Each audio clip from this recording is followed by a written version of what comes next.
On July 1st, Canada celebrated a significant milestone, marking 150 years since the signing of the British North American Act, which created the Dominion of Canada with its own constitution and laws.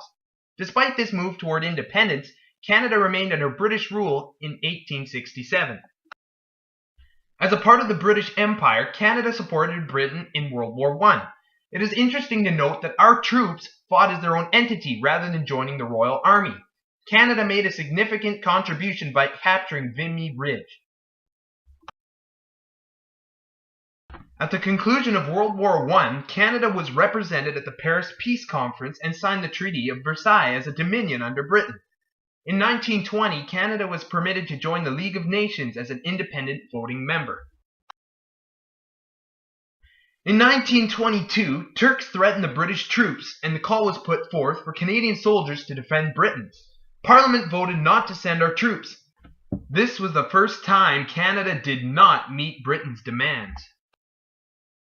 In 1923, Canada signed an independent fishing treaty with the United States without representation from Britain. On December 11, 1931, the Statute of Westminster was signed, giving Canada full power over its own affairs.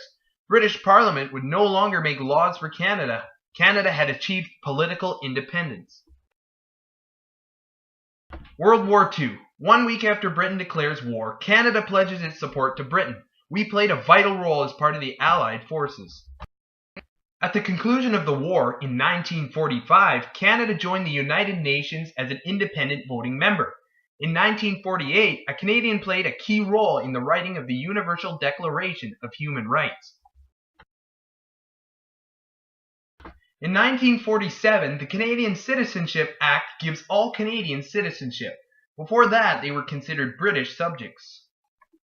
In 1956, Canada opposes British foreign policy for the first time, when Britain invades Egypt in response to the Suez Crisis.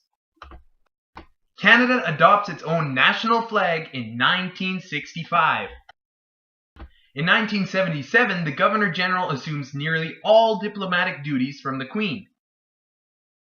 July 1st, 1980, O Canada is officially adopted as Canada's national anthem, replacing God Save the Queen. In 1982, the Constitution Act is revised to include the Charter of Rights and Freedoms. It also allows Canadians to amend their own constitution without approval from Britain. Canada's independence is now complete. In 2007, Canada voted against the UN's Declaration of Rights of Indigenous Peoples. It has since reversed that position and now recognizes the important contributions Indigenous people have made in forming our nation.